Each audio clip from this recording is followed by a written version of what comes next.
Greetings, fellow armchair Imagineers! Tiki here. And Blue Dragon 5. And 25 years ago, Henry Sellick's divisive follow up to The Nightmare Before Christmas both scarred, charmed, and delighted a whole generation of youth that grew up on his stop motion escapades. And tonight, we're here to bring it all forward to look back on a James and the Giant Peach 25th anniversary retrospective podcast. Dragon, look, a peach. All right. But seriously, I pulled that out of my ass. I think that was a solid intro, right? Come on, give me some credit. Sure. The peach thing that I know you're salty about, but that's fine. We'll move past it. All right.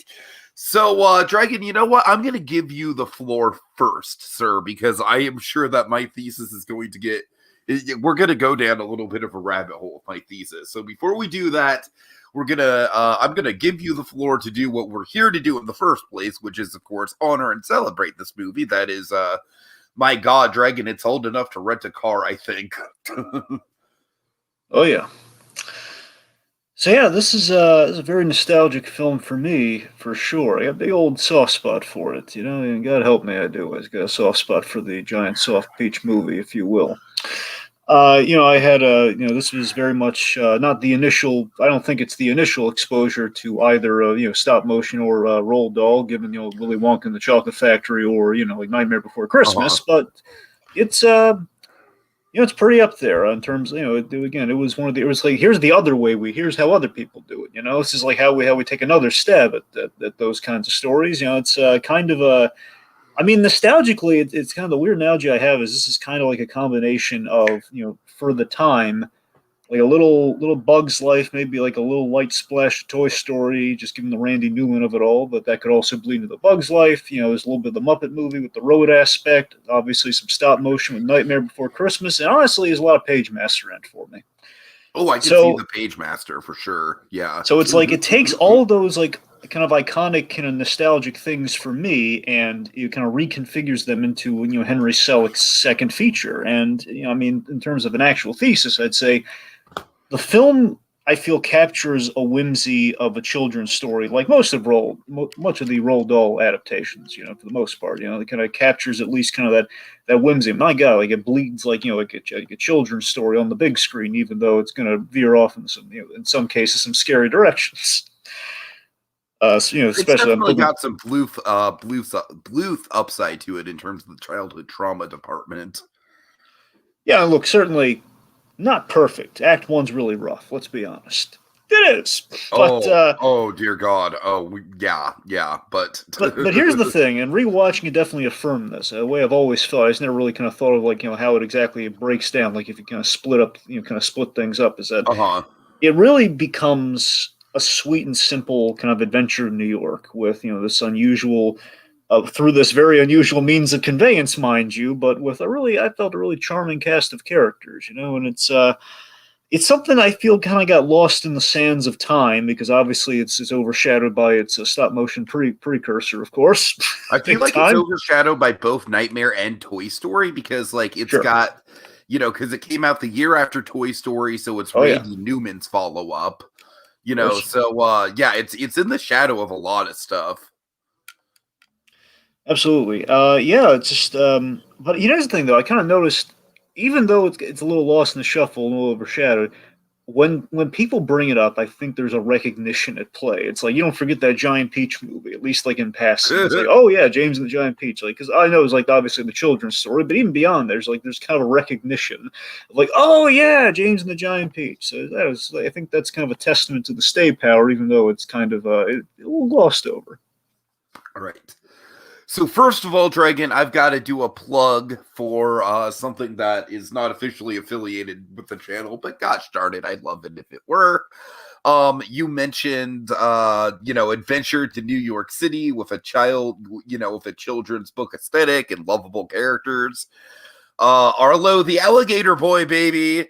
We'll be talking about that soon on the channel with Clyde Coringa, but yeah, Dragon, this it's funny because at first I thought that Arlo gave me Cats Don't Dance vibes, But no, Arlo is definitely, like, in my opinion, in some ways an improved version of this story. I don't know. It's at least in the way that the cast of characters interacts. But Dragon, yeah, my thesis and my childhood nostalgia and everything. So a few years ago, folks, 2015 to be exact. That feels like way longer ago than it should. I'm getting old. We did a Toy Story 20th anniversary retrospective podcast. And Dragon, I regaled y'all with a story that I am going to recount here tonight. I won't take too long on it, but I do think it is pivotal.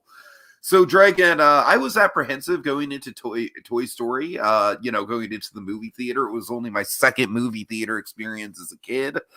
And my first one was The Lion King, and it left an impression on me, both good and, for some, obviously the Mufasa scene left an impression on me in definitely a kind of traumatic way, for sure.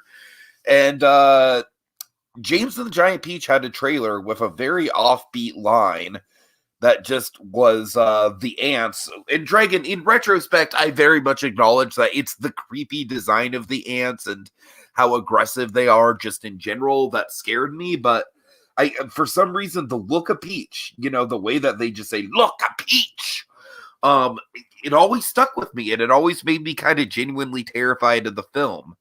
Flash forward a few years, I had to watch it as part of, I believe, a fifth grade. During the fifth grade, we were reading the book. So, of course, gonna watch the movie. Convenient. And I had to face my childhood fears in front of a class, Dragon. That was fun. And, yeah, Dragon, I'm definitely not as in love with this movie as you are, but I appreciate it as an artistic statement. I really do. I appreciate the children's book aesthetics to it. I think it's a very by the beat adaptation of the book, which in my opinion is kind of both good and bad. Honestly, Dragon, take a shot for every time Tiki says this, but I do think this movie, you're going to be so unsurprised when I say this, Dragon. It's got a bit of a tone issue. It's got a little tone issue. It's got a little tone issue, Dragon. Just a little teensy little tone Are you familiar issue. with Roald Dahl at all? I am very His middle familiar. name is Tone Issue. That's his whole shtick. Okay, look, we're going to get to a much bigger Roald Dahl movie, and that's a movie that toes the tone line very, very well. I don't think this movie does so as well. That's all I'll say on it. But Dragon, overall, I do think this is a very charming movie. I think, honestly, Randy Newman, of all people, kind of shines in this. It's outside of one song in particular that we'll get to that you and I both have kind of a common Everyone's got an off day. Maybe thoughts Randy on. Newman had a lot going on that day. No one ever thinks about All right, that. well, But, it's fine. It's fine. But outside of that, I do genuinely really like the songs in this movie for the most part. And like I said, I think the aesthetics, the creative ways in which we get to New York City, in some ways with the, it almost kind of feels like, weirdly enough, Dragon, it almost kind of feels like a Pigeon Man movie without Pigeon Man, with our method of transportation, Right. I'm just saying with the birds and everything, you get it. All right, so Dragon, yeah, and I will say, I think this movie, outside the tone issue, let's put the tone issue aside. I'm not going to harp on it too much, but I mean, genuinely speaking, this movie, it does have some creepy as hell moments, and we can probably transition into that with the aunts after you give us a little bit of background, Dragon. Why don't you dive right into that? Right. A little side note too. Yeah. Not quite a hopeful sponsor, mind you, but let me say it all the same.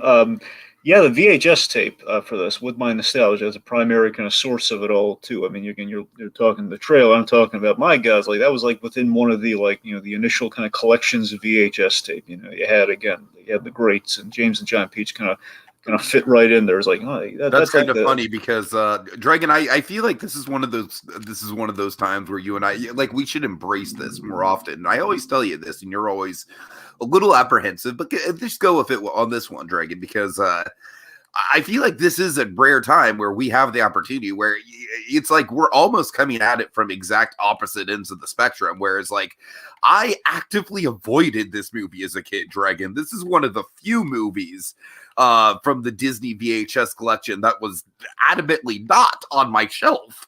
So, Dragon, I'm not saying that as a knock at all. I think that's a really interesting way to kind of go into the rest of this conversation. I'm genuinely excited that we have such different points of view on this. I think it should make for an interesting podcast. It's like movies like Nightmare Before Christmas and James John Peach, because of that stop motion kind of because of that stop motion of it all. It's just it was something along the lines like Disney doesn't make movies like this. I mean, compared to everything else, and Toy Story is the Pixar films. Like at this time, let's just say Toy Story and A Bug's Life, really, in terms of the VHS of it all, which would eventually probably go until Toy Story 2, I imagine, with that and probably Monsters Inc.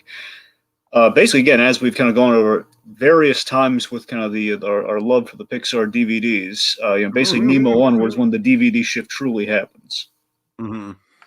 But it was certainly definitely kind of like a special point of probably these are the ones you want to rewatch because they're kind of off the beaten path. They're a little different. They're breaking new ground. One could say. It's funny because I feel like for me, those ones in my collection were like, of course, the ones that we've often cited. DuckTales the movie, a Goofy movie, basically the Disney Toon stuff, Dragon, the Disney Toon stuff that wasn't sequels. Rescuers Down Under is big there.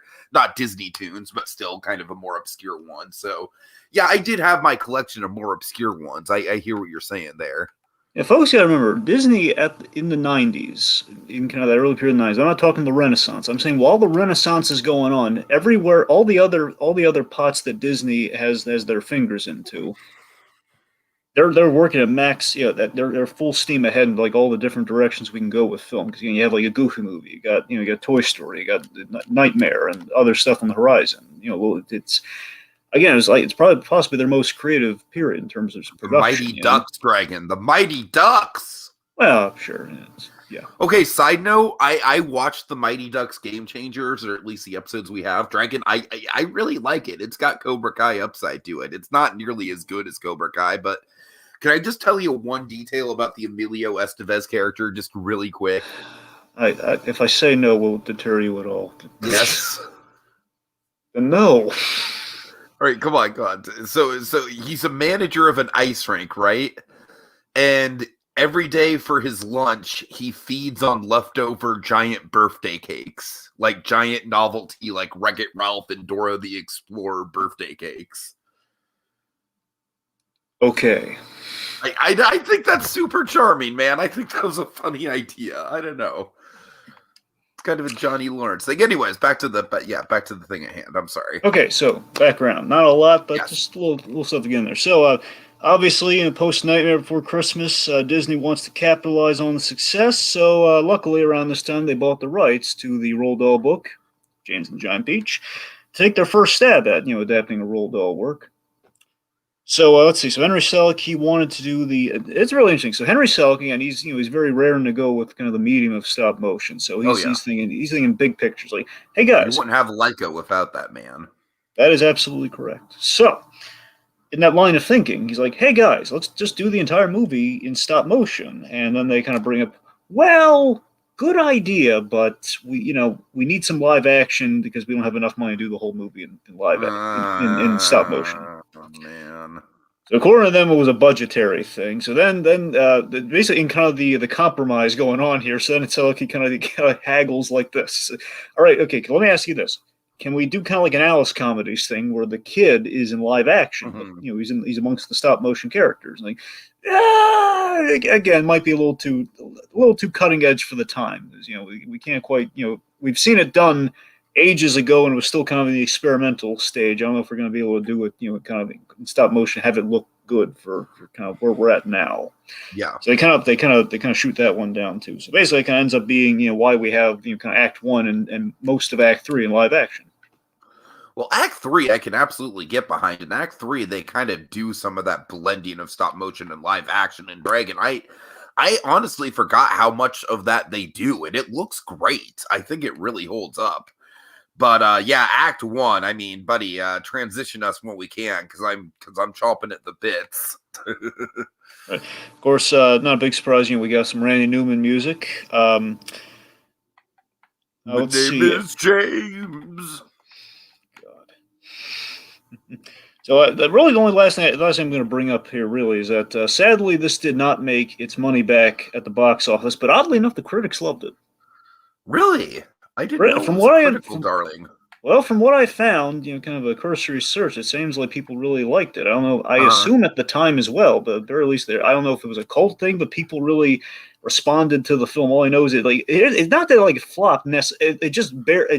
Oh, It missed out like a it million. flopped. It flopped, Yeah, Dragon. yes, It did not make its budget back. that's what I'm saying. It did make its budget back, but it was like kind of like a small like it had it made 2 million more, it would have covered the bases. But then of course you Uh, had to factor in all the advertising and stuff. So the yeah, point being is yeah. like by a narrow margin, it wasn't like a huge flop. It was like just it didn't make the mark. But No, you're but kind it of like, was by oh, dictionary definition a flop. you're right. It was a flop. Yes, just Like kind of like more less of a Tomorrowland flop than I don't know what's a than a Lone Ranger flop. sure. And but upside though, the Doll family they really enjoyed it. They were really pleased with it. The Roald Dahl's family they approved of it. Yeah, they weren't so impressed with Charlie and the Chocolate Factory, or Willy Wonka and the Chocolate Factory, I should say, and then the Witches. So that was a good return to form for them. It's true. So 25 years later, here we are. So let's transition. Let's talk Act One. Sucks. No, I'm not going to be that harsh on it. But Dragon, it's not great, right? It's not great.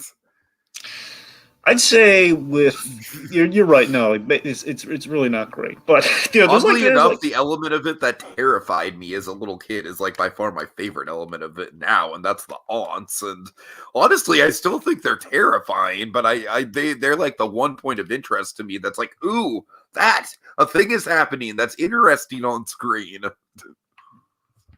well, I mean, for me, I think the shining part of Act One. I mean, amongst the stuff that does not quite work, I like the rhinoceros opening. I love the device of the rhino. Okay, this is going to be a dividing point for us, Dragon. That's funny. Yep. Okay, so Dragon, let me ask you: did you ever read the book in school? No, I did not. No. Okay, so Dragon, to me, the rhino is like I criticize the rhino like some people criticize the billboard in The Great Gatsby for being just blatant on the nose symbolism of like it's so on the nose that I don't even really know. I don't know. I just it's like to me it's like kind of like a textbook when I think of like the Matthew Buck symbolism meme. The rhino is kind of what I think of, Dragon. You know what I mean? It's so in your face. And honestly, in the book, it was the same way. In the book, it was exactly the same way, Dragon. So I want to reiterate, pretty much everything I dislike about this movie is stuff I dislike about this book. This is a I'm very doing too good faithful a job. adaptation. Yeah, Yeah. it really is. It really is one of those cases where they could have afforded to be a little looser with it, honestly. But yeah, that rhino. We'll get back to it. I do think the end scene with it, the final scene with it, is well executed. But like I said, it's just it's a little too on the nose symbolism for my taste. I like the symbolism though, because one, I think it's an effective opening in that we just see the simple, happy family, kind of head in the clouds, dreaming of New York and the Empire State Building. That's all nice, and we just have this With great Barry Snicket. Yeah, sure, yeah, it's not a bad thing though. No, it's not. It's not. So I love the thing I like about the rhino is Honestly, I that wouldn't be surprised if Snicket was inspired by Doll. that would make sense, honestly. Yeah. So I mean, the thing I liked about the rhino is that it's like this inverted symbol of of optimistic possibility. It's like it's the dark storm cloud of inevitability of the inevitable fear that every child has that their parents will be taken from them tragically. And I thought it was always a very memorable visual, which really becomes truly memorable when he comes back by transitioning us in the third act very majorly. I think it's a haunting metaphor for parental loss, and honestly, it gives birth to James' only, I have to emphasize, his only defining characteristic, which is good, but I wish it wasn't his only, is that, he's looking at things from a different perspective, look at things a different way, which, the whole cloud thing, hey, look at it from this angle, it's the Empire State Building, so, it's, I mean, look, with the rhino, and some people would complain, like, oh, the rhino shows up, and what happened to the parents? It's like, you know what, it's like it's the whimsy of the film where we have a giant peach as a mode of conveyance. Certain liberties can be taken. It's an artistic liberty. It's a giant rhino in the clouds. We're traveling on a giant peach. Unironically, we have to make some compromises here. Let's just Sure, it's a cool sure. rhino image. It's poetic. All right. Dragon, I can't wait any longer. We have to take about My Name is James. We have to talk about it. Oh well, yeah, we got to talk about the tragedy of circumstance, which basically is shown to us through the "My Name Is James" song. Which, as I Oh said, God. yeah, James. Dragon, I just want to read. This was a great exchange between you and I, man. I literally laughed out loud at this exchange where because I was in the car watching it, and I didn't watch the whole movie in the car. I just watched the first basically all the live action parts. But and uh, and I texted you oh God, My Name is James is basically just it makes basically I compared Dragon, what do you say? Just give me the line. Um, okay, hold on. My Name is James makes Cheer Up Charlie look metal by Yeah, comparison. right, right. If you and I just both agree, and yeah, I think that's a very apt statement. Pretty much, yeah. I don't know, man. It's one of the worst Randy Newman songs in my opinion. I think it's quite possibly the worst Randy Newman song ever devised. Quite possibly, yeah. It sucks. It does. It's not a good way to set the tone for the film. Yeah. So here's the problem with the film is that James, our title character, let's not forget that James is not just the giant peach after all. James is a very ill-defined character. Character-wise, he's very ill-defined in his own film. That's a problem. Mm-hmm. You know. But seriously, here's the thing. Here's the thing. When I come back to it, is that while that is true, while there's not a lot to the kid, I feel for the kid. I really do. I can't help feeling for this kid, just being in this terrible situation. With these terrible, horrific, very scary ants. Aunt Sponge and Aunt Spiker. It's not just Spider. It's Spiker. I am convinced that these aunts are the inspiration for the Dursleys in Harry Potter. Dragon, I'm convinced. Well, we have a Harry Potter alumni in this, so I wouldn't say it's far off. But yeah, it's again we're kind of taking things through sort of that whimsical lens and kind of like a tragic. Let me put it this way: we have a tragic real world situation. Kid is orphaned and in kind of an abusive kind of guardianship situation. We just kind of melded through that almost Lemony Snicket kind of whimsical kind of Doesn't kids Pete's book. Dragon have that exact same premise? Like not the remake, but the original. I can't recall. I'm pretty sure Pete's Dragon, he's kidnapped or raised by a band of hillbillies or something like that. I don't know. Don't know. Maybe it's time for a Pete's Dragon rewatch, Dragon. Anyway. But yeah, I like that. As over the top as it is for sure. It's like these ants, they're super on. It's not just being on his back. I mean, they're no. Okay, first of all, let's talk about their design. Yeah, the design's horrifying. Their design is ridiculous. I mean, Dragon, I really do legitimately think that childhood trauma thing. The look of Peach thing. I cracked the code on that thing, man. It's not what they said. It's the fact that it's a close-up on that horrifying face. That's exactly what scared me. Well, after all this time, you really could have punched in on, it's the horrific, maybe the ants scare me versus, look a peach. Because I said, when you told me that look a peach thing, I looked at that clip, I was like, that's not scary at all. I don't know why he's terrified. It's just look a peach. It's that's literally. Did I miss something? I think these ants are are my equivalent to the Wicked Witch of the West. Sure, I really do, because my dad has genuine childhood trauma of the flying monkeys and the Wicked Witch and everything, and I think that's kind of where I'm at with it. I mean, let's face it, Spiker, the tall, thin one, Spiker. Which, of course, the irony being she's afraid of spiders and her name's so close to Spider. But anyway, so Spiker, pretty much Yzma with all the comedy sucked out in terms of that. There's a woman scary beyond all belief, but not funny or hilarious. Yes, absolutely. God, that's great. But right. They are, again, there's these horrible women who are just ridiculously they're honestly to me, they're just gross and corpulent monsters. That's what they are. They're just the exact one, just genuinely unpleasant. It's in some ways, the only reason I like them is because I feel like they are the most extreme that Roald Dahl ever gets, I think. Well, I mean, there's a lot of examples, but they're in the Roald Dahl tone for sure. That's I exactly think they're Roald in the Dahl Hall of has. Fame, Dragon, and as far as child abuse goes. But you're right, Roald Dahl has his fair share for sure. I mean, here's the thing. I gotta really look in the Roald Dahl one of these days because this guy must have had the most messed up childhood ever. Because his every time all of his Rest stories, like assured, Dragon, there's enough material to do a Roald Dahl month for sure. I have no File doubt. that away. But yeah, that's the thing. I mean, we kind of he views adults through like this really negative and scary filter. Yeah, yeah, yeah. Of course, the tamest it ever is probably Willy Wonka and the Chocolate Factory. But Well, or even Charlie, that, you know what I even mean. that, there's some implications. I mean, that's what I'm saying. It's more. That's what I'm saying. It's more subtle and like, oh yeah, like there's a biting commentary on them, but they're uh, not really like scary beyond all belief outside of one scene. You know. well, no, I'm saying Wonka in general is kind of scary beyond Well, all I'm belief. thinking of the But tunnel and maybe Slugworth, but no, that I wasn't know really in the you're book. thinking of the tunnel. I know, but I'm just saying Wonka in general always. We'll get there. We'll get All there. We're right, all pulling right. our load on Okay. it.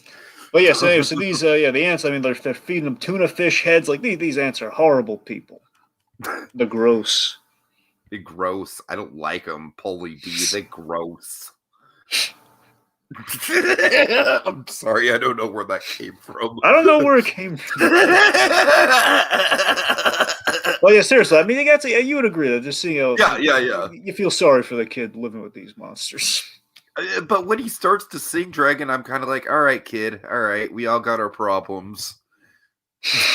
But no, again, it's the whole like just viewing all of that through like that. Again, we're taking this real. I like the serious parables to real life. I like there is a great message to the film of like kid. Sure, There's like sure. serious message underneath all this. Really, it's a kid who's in this horrible abusive situation. The whole third act is going to hinge on, we should believe the children when they say something's wrong in the house. Yeah, definitely, definitely. Or speaking of stuff that's going on in If the house, only real life James. was that easy, Dragon. If only, if only. So we save the Spider Man. That's pretty big. So James, I love that we have this sweet connection built between James and this spider through this little sweet action. He just saves his little spider from being just randomly swatted after his little song and dance or something. I The think. only thing I don't love is, and keep it. I'm not sure what came first, and this is very much in the book too, so it's fine. But Dragon, it kind of feels like Diet Charlotte's Web in a way. There is a very Charlotte's Web relate. That's what I'm saying.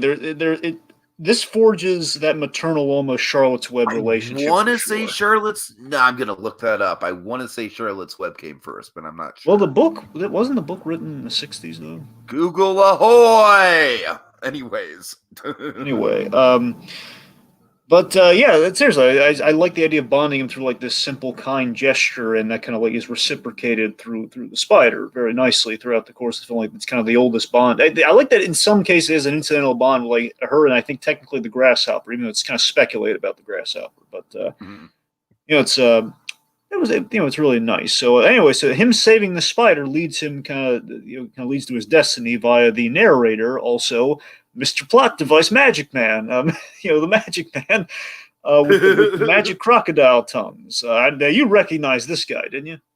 Oh God, no! Tell me, he looked Oh, vaguely familiar. Tiki. I'm sorry. Who is he? He You've looks seen him a familiar. lot, man. I'm sure I have. Who is Okay, he? so the actor is Pete. If I'm saying his last name right, Pete Postlewaite. Now, Pete Postlewaite, he was in the Lost World. He was like the hunter guy. Oh, okay, okay. And he was Mr. Fisher in Inception, the elderly one, Gotcha. and he's the big mob, he's the Irish mob boss in the town. Okay, so I hear you. So Dragon, just to clarify the Jameson Giant Peach versus Charlotte's Web thing. Charlotte's Web predates James and Giant Peach by exactly 10 years. Oh, well, there you go. 62 versus 52. All right. So yeah. Roald Dahl, what are you trying to get away with this childhood connection to a spider? Yeah, let's just dig him up and throw him in the court. Let's just do that. Yeah. You have been lied to. All right, anyway. All right. So, but yeah, so we have how do you feel about the Magic Man, Mr. Childhood Trauma? He's in the books. I feel like the whole thing kind of has like a Diet Wizard of Oz vibe to it as well, where it's like he's clearly meant to be sort of like a Professor Marvel type character. I feel like the rules with Professor Marvel were both more up in the air and more clear in some ways than this guy who's basically just like, here, take some magic beans, wonderful things will happen. I don't know. Again, Dragon, I feel like this is one of those examples where you could have elaborated a little bit more on him in the in the adaptation sense, elaborated on how his powers worked and the beans. I don't know. What do I know? Well, the thing I like that basically this character to me is like it's like a Roald Dahl flourish of eccentric, but ultimately he's a really nice guy. He's kind of a nice magician. He's a kindly magician figure of sorts. So he has it's the idea that he's got these. There's like 1,000 tongues, crocodile tongues. I couldn't remember if I tried. He did all sorts of stuff to these crocodile tongues to make them magic. These little spin like kind of corkscrew pasta looking things. And they kind of anyway. So once James loses this essentially, he made like a little hot air balloon or like a little parachute thing out of like so sad, out of like a discarded trash bag. Oh God! Sort of like fast food bag or something. Yeah. And they basically found it, put them all in there, and the idea is like when he loses this bag, I want to say these tongues found their way to our insect characters, which also made them big. I think that's the logic there. It's like wonderful. Yeah, that's the logic I got out of it. Yeah. So I like to me that's all the magical explanation we need. He literally went through how he made it magic, which is nothing we need really, and then he just said, okay, well there's 1,000. Don't let him go. Wonderful things will happen, man. Well, wonderful things happen. So sure enough. So this leads, of course, to the namesake giant peach. All right, and honestly, Dragon, I would have taken a whole movie of, and this is just me as an adult versus me as a kid, honestly. I would take a whole movie out of the ants just making the giant peach a tourist attraction. I really would. I figured you'd like that. Yeah, that's one element. You know what, Dragon? That's an element that I remember there was a lot more emphasis on that in the book, actually. Like, there was at least a chapter or two devoted to that in the book. I do remember that. So that's actually one element from the book I wish they would have fleshed out a little bit more. So, of course, the ants cashing in on the giant peach. Very much like an evil Grunkle Stan, Dragon. Sure, it's kind of like a greed versus whimsy thing. Yeah, it's like, hey, look, we have a giant peach. How wonderful. That's how you do it in any other store. In this case, like, let's cash in on it. Let's sell tickets. No photography, no touchy-touchy. So ultimately, we escape via the peach, but before we do, we meet our wonderful, kind of our great cast of characters. I love how I forgot how we introduce them. It's wonderful how we introduce them. They're in black light, kind of like you see like the teeth illuminated and the eyes, like they're looking really scary. But what does James do? This defining character trait looks at things from a different angle. Actually, once we illuminate things, they're quite friendly. Yeah. Dragon, I'm not in love with these characters by any stretch. Really? Not even the Earthworm? Earthworm, no. The closest that I have to an attachment is the Grasshopper. Yeah. Just because he's got kind of an Ian McKellen charm to him. Yeah, do you remember? I'm going to ask you, this is going to be a weird question, but just go with me. Oh, God. Do you remember the movie Bob the Butler? Oh, it sounds familiar. Tom Green? Yeah. Big Disney Channel go-to. I do. Yes. He was the butler who trained him, Simon Callow. Oh my God! Oh wow! Also, the bad guy in Ace Ventura 2, if that helps. Like kind of the guy who hires him. What a lovely room of death you have. The guy who had the lovely room of death. Yeah, I feel like the Grasshopper. He kind of like had a Jack Skellington mixed with Ian McKellen vibe to me. Definitely, very much, the cultured amateur musician for sure. Yeah, I like that they're all very, very different. In some cases, very English. It's given the origin of a little too English for my taste, honestly. I mean, it's like not all of them are English though. That's kind of afraid. We have the French Spider. Oh, by the way, Nightmare Before Christmas guy you never put together. Susan Sarandon does the voice of Miss Spider. I had no idea about it. I was married to Chris Sarandon, the voice of Jack, the non-singing voice of Jack Skellington. Oh, nice. Yeah, of course, idea. Jack Skellington makes a grand cameo later on. We'll get there. But yeah, we have to. I'm serious. I was looking at the talent. Mrs. Ladybug. We got Jane Leaves. Daphne from Frasier, man. The Richard Dreyfuss Centipede. The Earthworm. To me, the Earthworm really hit me on the rewatch. How much fun I had with him. David Thewlis, man. as this Earthworm. He was so I delightful. think all the characters are fun. Yeah. But once again, I'm going to reiterate where this is like I think we could have spent a little bit more time fleshing out their personalities, where they're very, very baseline. And honestly, Dragon, this is going to be kind of like the biggest comparison I make to Arlo. All right, so just humor me here for a second because with Arlo, I do feel like we get character archetypes as well. And I feel like some of the, a few of the characters are in the background for the most part. A couple of the, a couple of the side characters get arcs. But I feel like the difference between this and Arlo is that the characters that get arcs in Arlo really get arcs. Whereas I feel like the characters that get arcs in this are kind of just like they get, they just kind of get the bare minimum of like, all right, they're actually gonna go from point A to point B instead of being completely static. And I don't know, man. Like I just characterization like that. Just I feel like they could have done a little bit more with it, given the adaptation thing. I think some of them have an arc, not all of them. For example, the glowworm absolutely gets the shaft, no question there. I mean, But the yeah, ladybug, I would even argue the spider doesn't really have much besides her and James like each other, I mean that and again, I think the arcs mainly unified through the centipede. They basically they I kind of feel grow like the to centipede and the grasshopper are kind of like, like they grow to respect each other, and that's really the main, like the only arc of the whole film, honestly. right. So in this, how did you react the first time when you saw James the human boy turn into James the stop motion boy?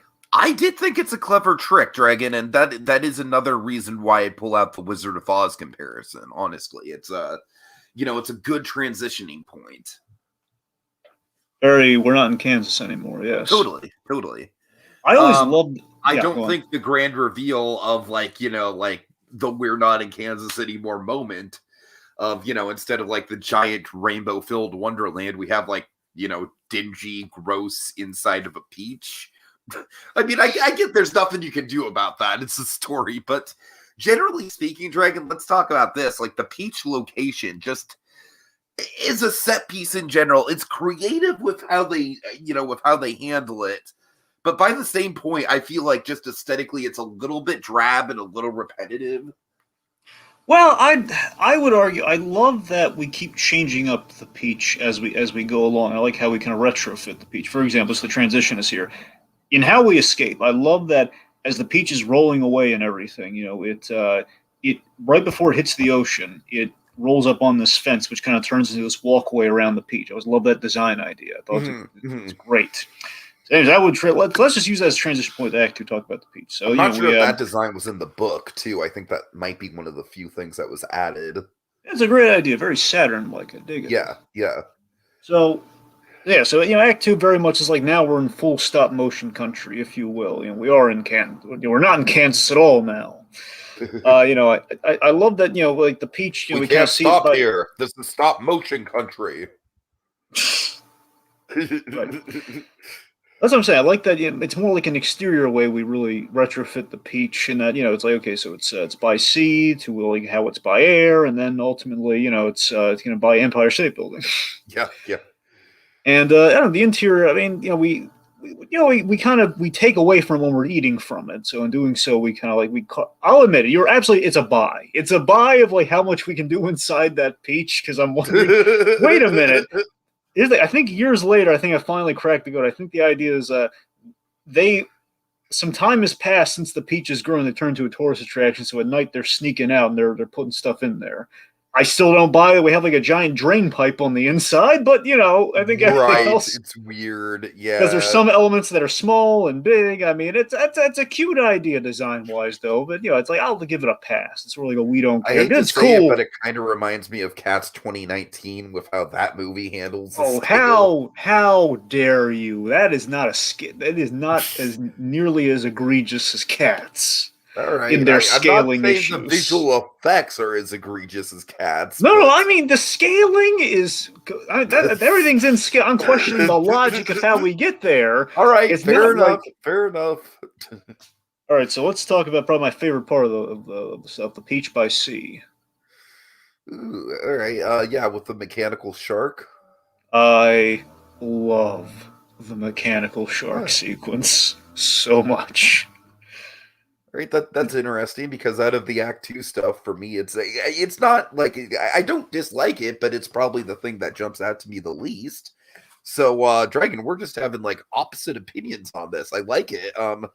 I'll explain why. I'll give you a for in a minute, but just why it doesn't really work for me is just because it kind of like it.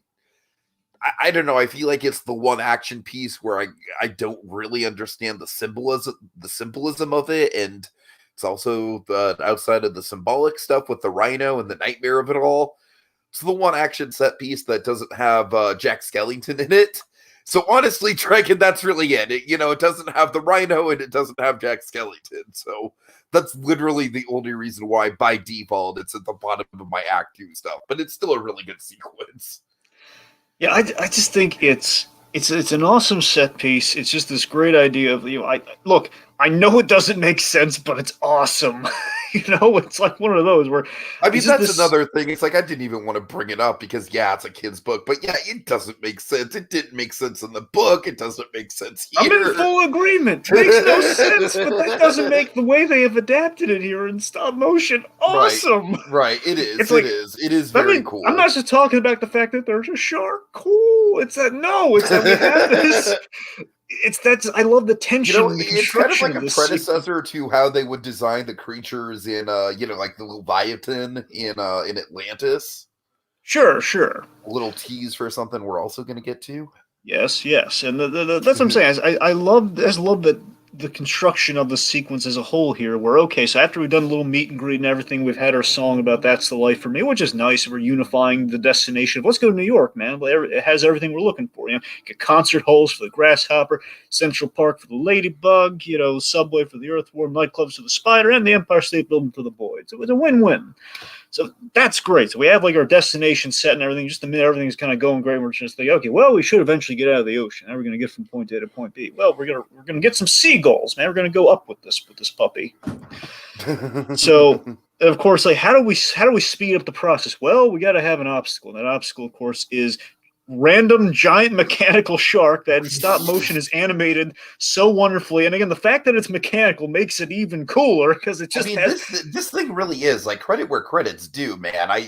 I do think that genuinely speaking, on a technical level, when we do get the stop motion in this movie, it's even more impressive than Nightmare. I really do like this think is why so. you get Henry Sellick, man. He's Yeah, doing this sort of yeah, magic here because I love that the shark has a vaguely functional purpose where it makes these weird tuna heads. So that's the idea. Like it's like fishing for tuna essentially, but for some reason turning them out on like plates for the gag earlier. That's the only uh reason we're doing it. But still, it's the fact it's fishing for tuna and it gets this giant peach in its sights, and for some reason it's ticked off at this peach.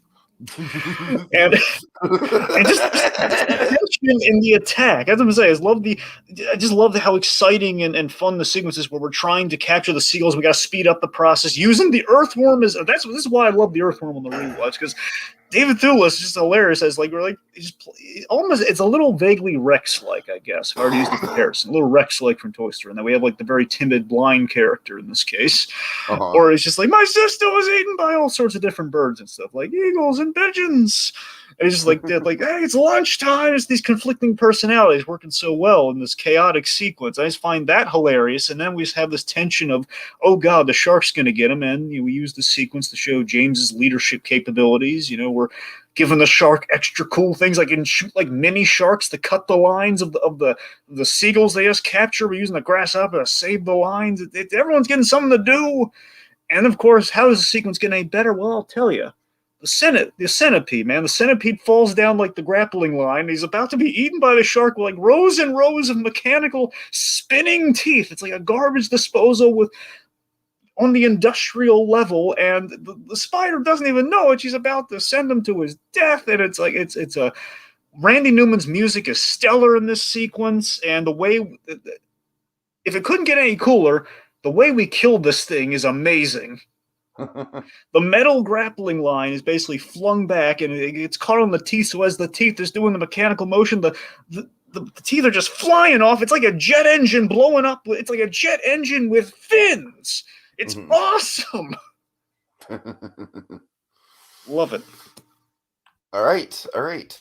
So yeah, that transitions us into once they get up into the air dragon, we have the nightmare. And oh boy, howdy, if this isn't my childhood trauma come to life, dragon. Yep. Remind me if I got the Oh my god. Tell me if I got the show right here. It's hold on one second. It's basically this seems like Angela Anaconda done right. Oh yeah, that's the show. That's the show It you is got, Angela dragon. Anaconda, right? Yes. Because I hate that Yes. show. I pay so little attention to it.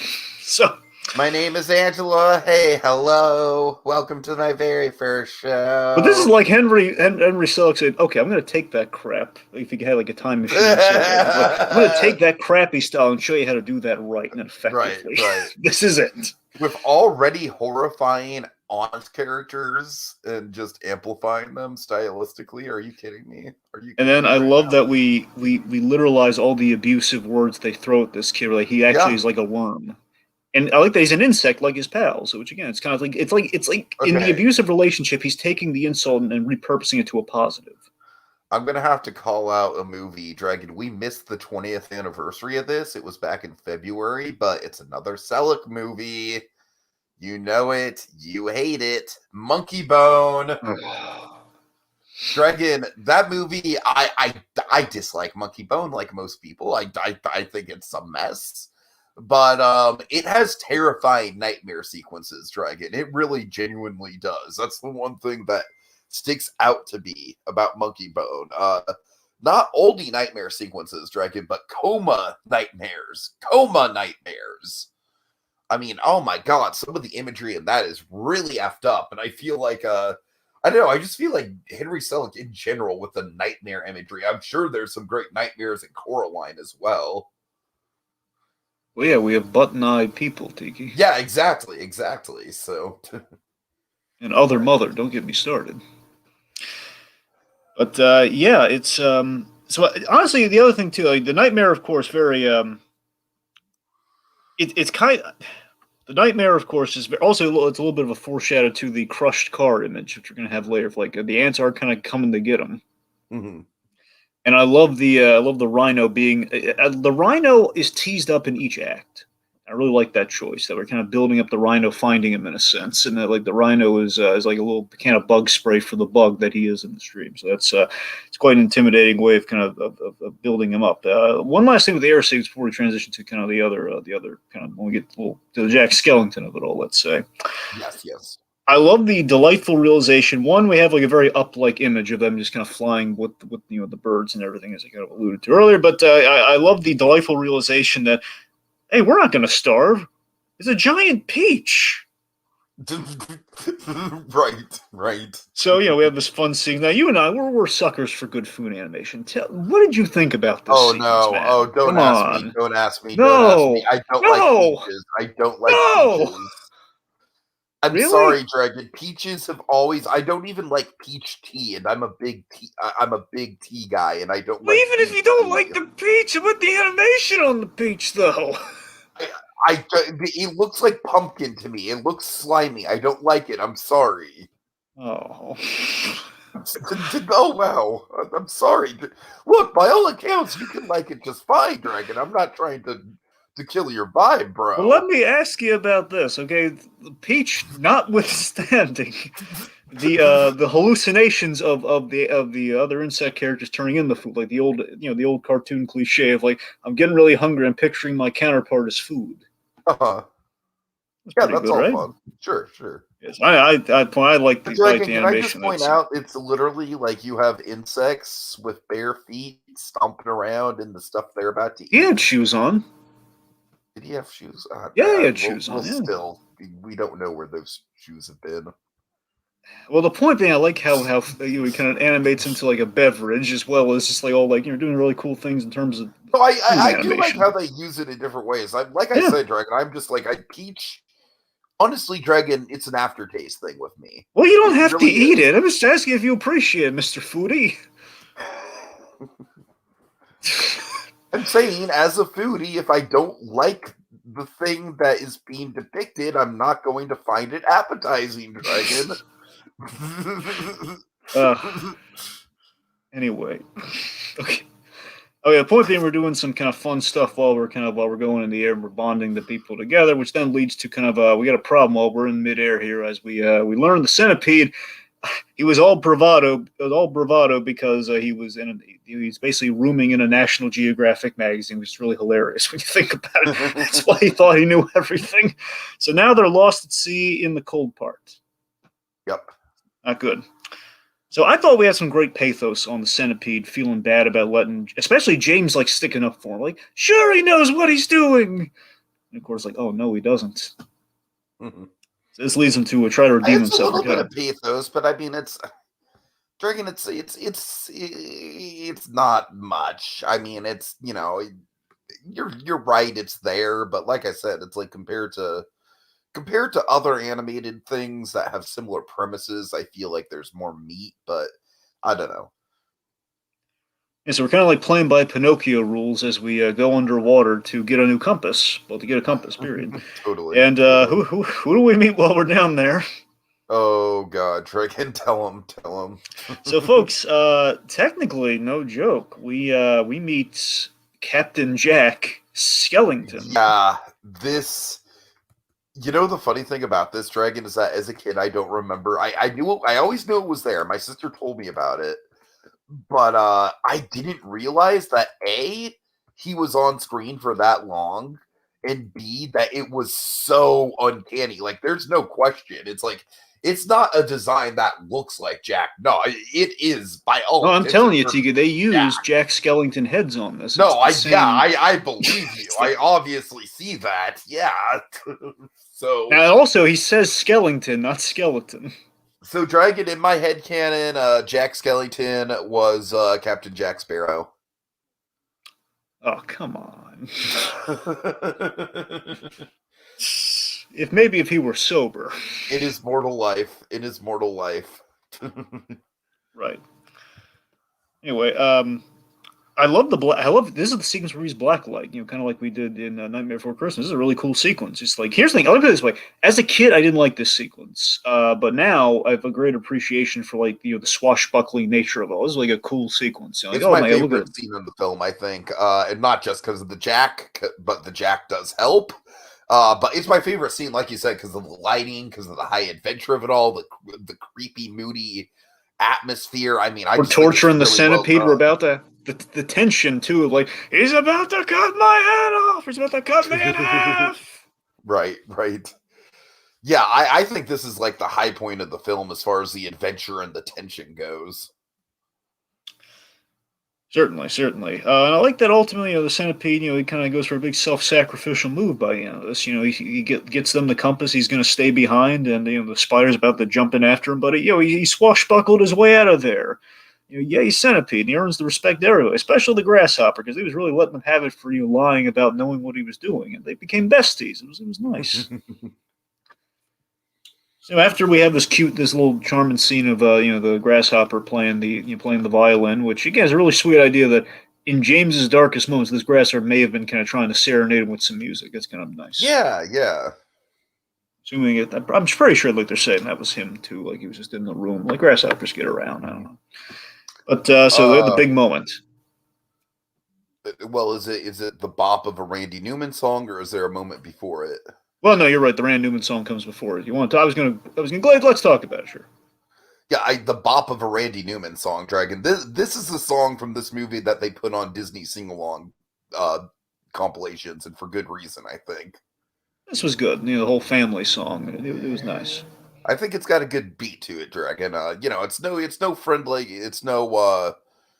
Oh God, I was gonna say. You were about to say friend like me, weren't you? Yeah, I was about to say friend like me. Yeah. I think you mean you've got a friend in me. You've got a friend in me. Yes, I'm not that old and forgetful, Dragon.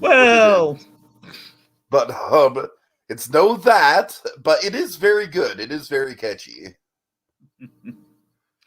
For sure. Let's see. But yeah, it's a nice scene that kind of bonds them all, and of course, the story would dictate the moment, like they're all coming together. New York is literally in their sights. What could possibly go wrong? And Chekhov's rhino. Basically, God. Yep.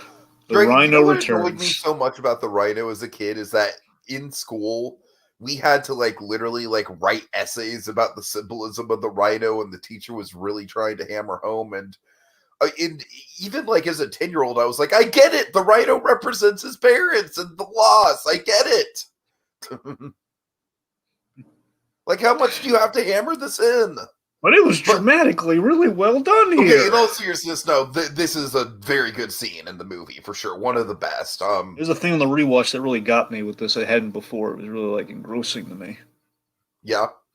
So the earthworm, because I was so like so charmed by him on the rewatch. It was really sweet to me that the earthworm helped James out in this scene because the whole thing is like James is trying to tell the worm not to be afraid of everything. So Uh-huh. it's this wonderful payoff where amidst the chaos of again just a wonderful payoff of just when this rhino returns, the child standing up to his fear, the manifestation of what killed his parents. He takes power away from it by looking at it for what it is because the earthworm reminded, remember what your parents said, look at it from a different angle. And he's a blind character telling him to look at it from a different angle. I just thought that Oh, that's was, deep, man.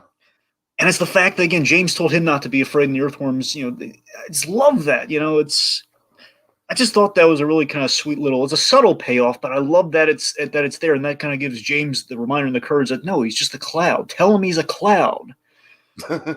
It's bringing it back to you're just a bunch of hot gas, and essentially it's like you're smoking noise. You're just a bunch of smoking You're noise. But you just the want to. black smoke monster from Lost. Well, there goes legitimacy right out the window. No, But yeah. I'm sorry. You're making a good point, Dragon. I'm sorry.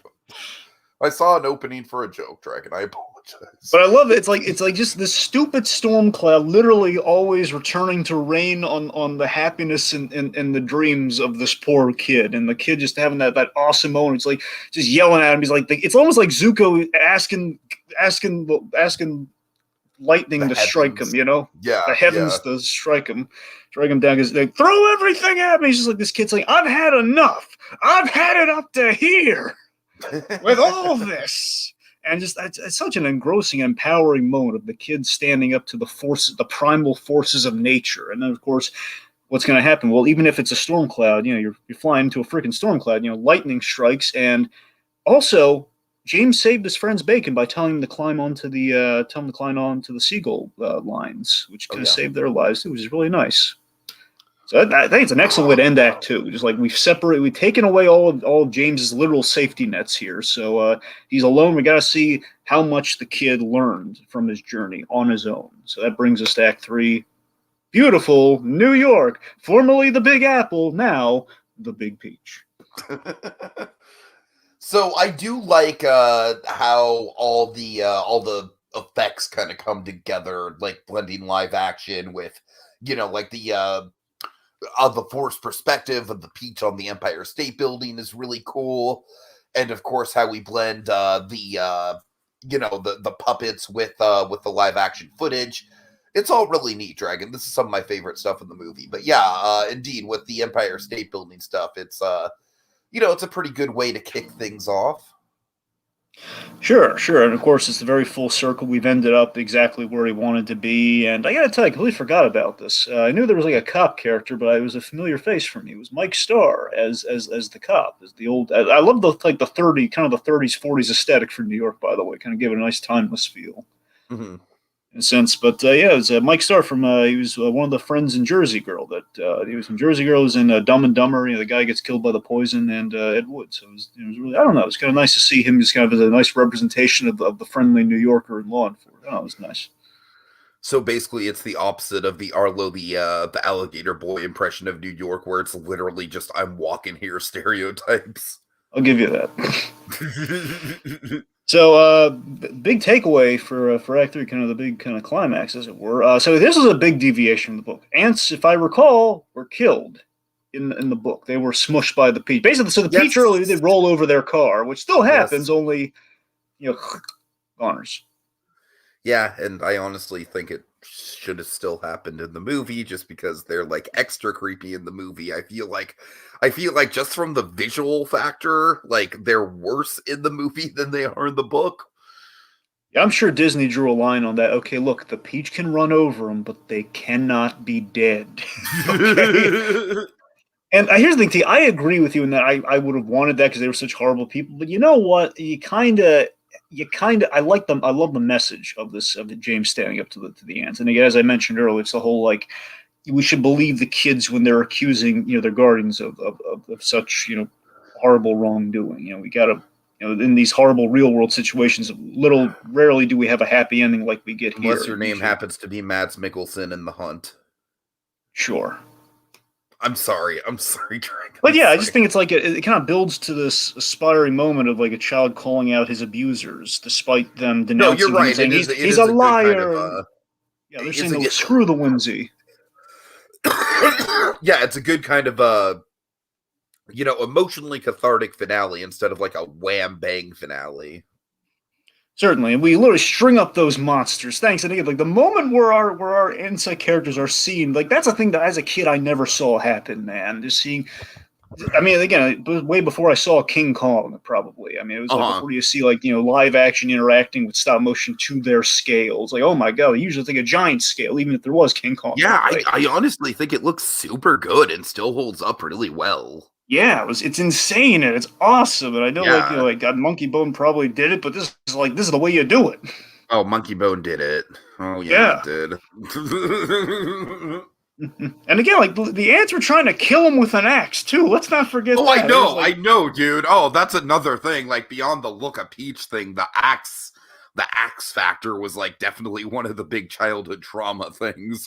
And the cop, as much as I was praising Mike Starr, and I do listen praising this cop, for a moment on the real, I was like, yeah, he's gonna get in the way of that. Where nope, he's like, get back the crowd, back his family, man. What? Oh God! You're gonna kill this kid? Are you nuts? Yeah, But, not great, yeah. not great. No, but again, happy ending with like, you get those creeps out of here. Uh-huh. And like, hey, can we eat the peach? Well, it's not going to keep forever, and then everyone gets to eat the peach. I know you couldn't stomach that, but Nah, it's fine. It's fine. Yeah. So of course, like, what's your name? This is the time where that my name's James thing would have come in the fray had that song been better. It's like, what's your name? James. My name's James. It's like, hey, the song had merit. Yeah, I like it's just like it's a payoff, but it's like really like, did we even need that payoff? Well, again, had the song been better, who knows? But you're right. Yeah. Anyway, so then we have seriously an ending that truly gets me a little misty, man. We have the happy ending. It's very, very, very beat by beat for the book, said for one word change. Really? Yeah. The only change from between this and the book is the narrator, instead of saying and that's what you just finished watching, the narrator in the book obviously says, and that's what you just finished reading. Huh. But yeah, very much the same ending. What about the post-credits stuff? Was that in the book? Oh God, I didn't know. Well, okay, not oh, sorry. Let me rephrase it. Not post-credit, but the thing that comes on, like like as the credits are coming up. What do you mean? The black and white, like the spinning newspaper stuff. I don't remember, honestly. You just stopped after the narrator went away, didn't you? Yeah, I did. All right, okay. Let me just talk about it, and I'll get to it. So okay, I'm sorry.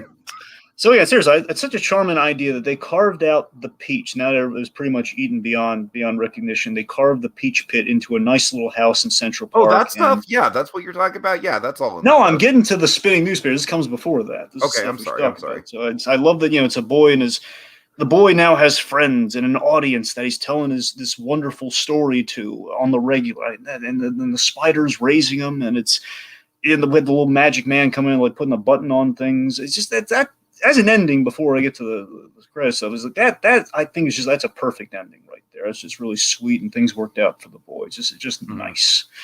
And the credits kind of reveal hilariously what James's unconventional family is doing in New York. Like the centipede's running for mayor. Oh, right. I remember that as a kid. Yeah. The grasshoppers at Carnegie Hall. That was in the book. Yeah, that was in the book. Yeah. Okay, so the grasshopper being at Carnegie Hall, and the earthworm doing like he's a skin cream spokesman. Is that in there? Yeah, Dragon. It's been a long time, man. You're talking 20 years ago, bro. All right, I don't remember every detail. Wrong, sir. I'm talking 25 years ago. No, I'm saying 20 years from when I read the book. All right. Sorry. But it's all good. Yeah, so of course, like I was Just saying, remember, I had 5 years of childhood where I avoided this movie trick. Right. But I like that where things ended up here. With each of them kind of got their niche at the end of the day. Like everyone got exactly what they wanted. The ladybug is like she's a maternity doctor. She's birthing a whole bunch of children. Like she's like the like not a doula, but she's the actual doctor giving the birth. Uh-huh. And like the spider has the nightclub. The glowworm's like at the Statue of Liberty. And the last image is what just brought it all full circle. Is that it started with James's birthday, and we have this last image of like, hey, the James, like this the insects, the guys from the Peach threw a surprise party for James, and it's just showing them all like kind of obviously photoshopped in there as all these newspapers are clearly, but still it's like this is James surrounded by his insect pals throwing him a birthday party, much like the family he lost at the very top. It's wonderfully full circle with the new unconventional family. Good stuff. Yeah. All right, so yeah, final thoughts on my end, Dragon. By the way, just shouting out Atomic Beast and Lunar Moonflower in the comments. Hey, y'all, happy to have you on board for this one. Hope you liked it. Yeah, final thoughts, Dragon. I don't know what to tell you. I really do think my bizarre childhood trauma and me just literally kept me at a very, very, literalized way. It kept me it kept me at an arm's length from this movie. Like I did not own it on VHS. I only watched it once, maybe twice at the most. But I do think there's a lot of creativity here in the animation, and I do think on a technical level, it's probably Henry Selick's second best looking movie after Coraline.